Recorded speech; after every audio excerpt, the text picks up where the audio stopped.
Okay, and now we go to the third architect and the last one today, German, and not an architect that should be ignored, who should be ignored. And he was actually, he built a lot. I'll show some buildings by him, his most important buildings here. Paul BONATZ, 1877, 1956. So he lived a longer life. Was a German architect, member of the Stuttgart School and professor at the Technical University in that city during part of World War II and from 1954 until his death.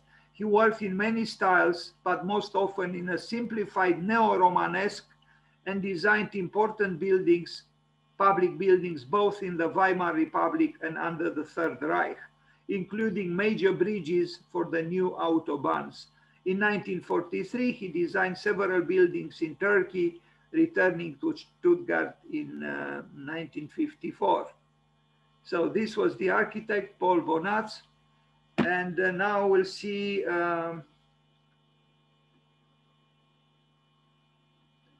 some drawings by him. And I like the way he draws. I think he has a sensitive graphic work. This is a study for the railway station in Stuttgart, and you are going to see the building, and it's a very important building. Another drawing that was qualified or was described as being self-centered or self-sufficient. I love this. You know, this is not architecture; is a landscape, is a paysage, but it's very sensitively done. And now you'll see. Unfortunately, you won't be able to see very well. There are pencil drawings on yellow tracing paper. But I like this study, which is almost like a discrete, modest rendering. Some views from the interior. I really like his drawings. I think they are very sensitive, and they have a level of seriousness and discretion that I admire. You know, very rarely architects draw like this. Most of the time, architects do vulgar drawings in the names of selling the idea or whatever. But of course, these are drawings for study. I mean, it looks, some of them, he barely touched the yellow tracing paper with a pencil. But this very hesitancy, I like.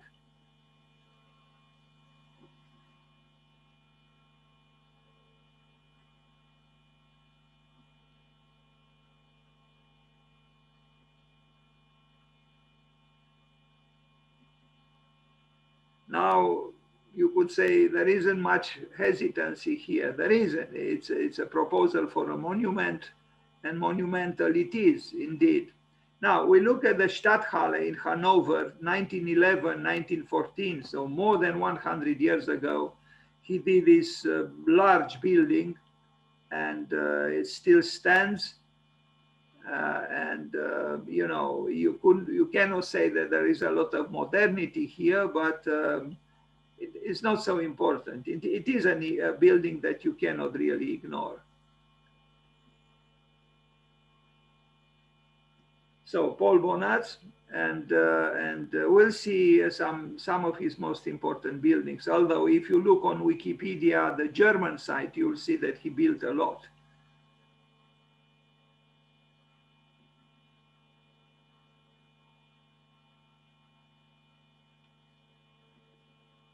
Now here I couldn't find the wording in English. It should be l'Aerostar, not Le Aerostar.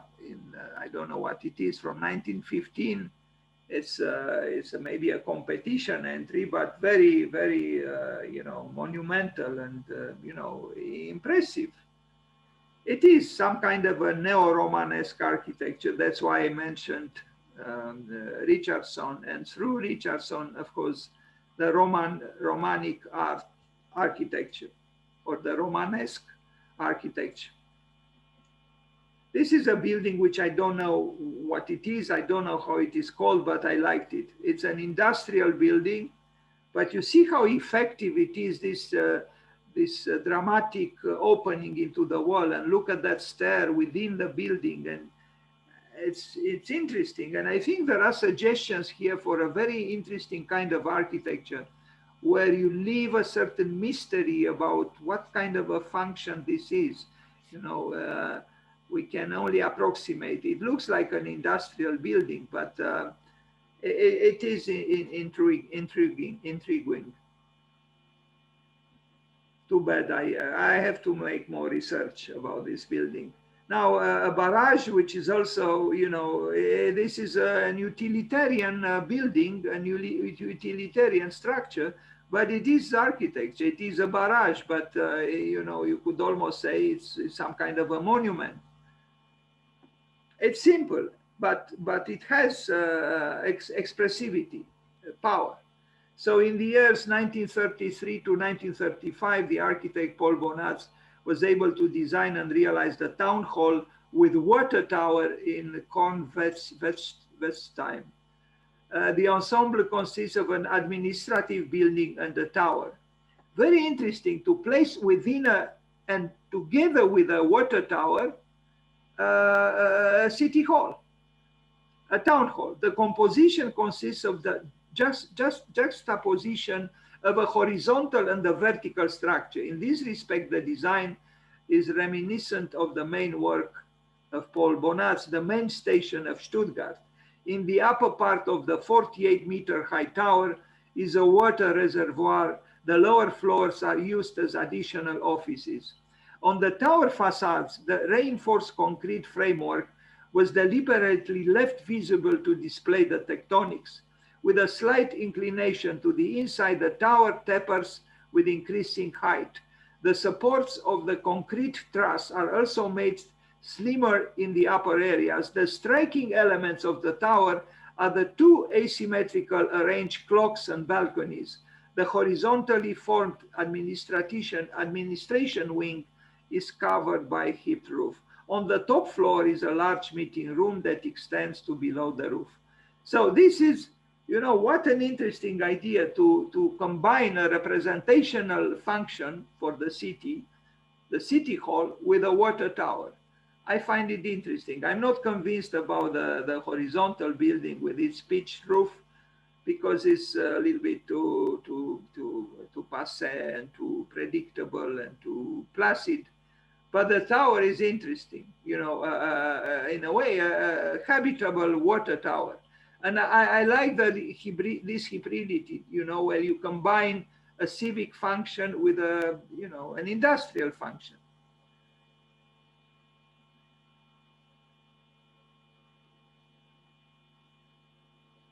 And you know, you notice this, you know, the variation in the levels. Here you have the so-called domestic, you know, functions, and then above the industrial functions. It's an interesting idea, and I think bringing together even conflictual functions could generate interesting results. Too bad. I doubt the value of this part of the building.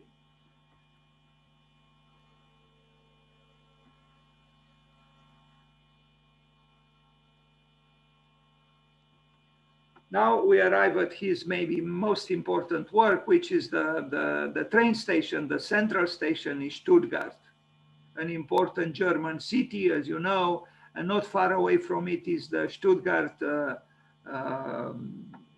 colony, architectural colony, where you can see buildings by Le Corbusier and Mies and Hans Scharoun and others.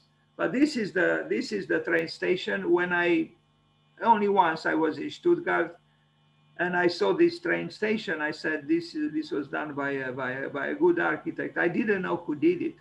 But now I know, and I would agree that my intuition was not far from truth. It is a good building, and this stone makes it impressive. It is a little bit, Teutonic, but it has force, it has stability, it has, you can trust this building, so to speak. And the flowers in the foreground add some gentleness and gracefulness to the whole thing. And the clouds, of course. So between the flowers and the clouds, you have the rusticity of BONATZ building. I love this picture, in terms of photograph, it is a fine photograph, with a building in the mist, in the fog, and, the old cars.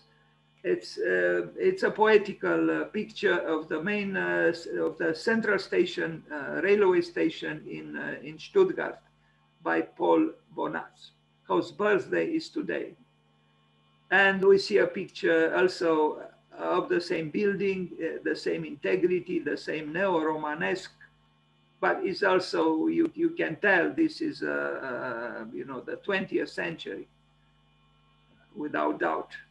But towards the outside, it could be, although, no, it has a level of modernity, but the material he used is, could have been used in a different century.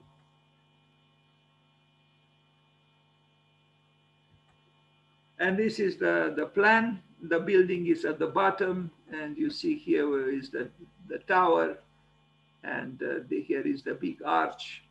And here we have the railways where the great, well-functioning German railways, trains arrive and depart from. It's almost like, some kind of a cathedral of transportation. Well, something, since I showed the Orthodox church, St. Nicholas by Calatrava, I could mention him again. The transportation hub at the World Trade Center by Calatrava also, attempted to be some kind of a cathedral-like. In his case, I would say not in a very inspired way and in a very expensive way, but here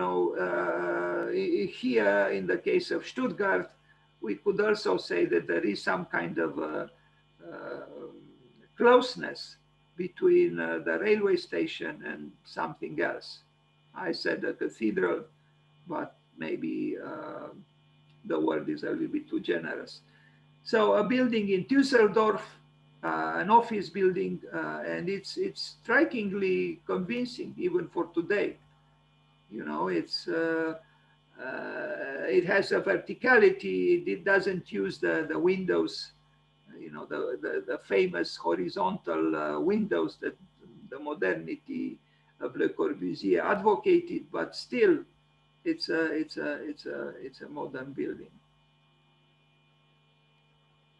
Another building from 1915, 1916. It's an industrial building. But look at the entrance here with the two stairs. You think you are in Campidoglio. And this is, I think, an interesting, again, in the same spirit of bringing various references. So you have here an industrial building, but you also have, some kind of oblique connection with what happened in, for example, in in Campidoglio in Rome. So I think if you connect culture with the industry, something interesting could happen, perhaps, sometimes. And at night is even more striking because of those red things at the top, which are probably newer additions. And I even wonder, is it really how it looks like at night?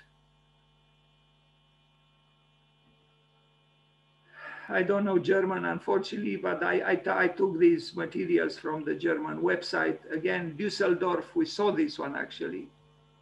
And another one in Stuttgart. This is, you see the influence here via Italy, Renaissance. Maybe there is a little bit too much gracefulness here. And too much obviousness in the relationship with the history of architecture.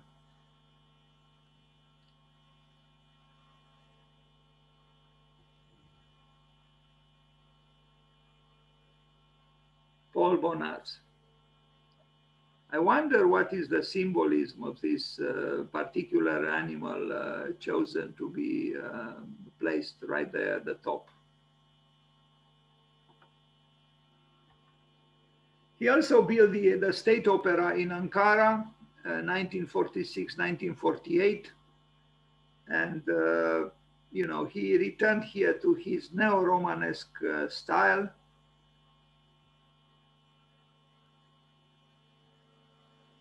Although I see some, at least in the black and white pictures, the telluric aspect of the brick is not so apparent. And this is the plan, you know, a large building. So he worked in Turkey, he worked in Ankara,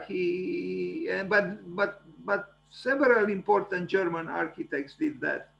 You know, they sympathized, or I don't know, with Istanbul, with the Middle East, with you know, going eastwards.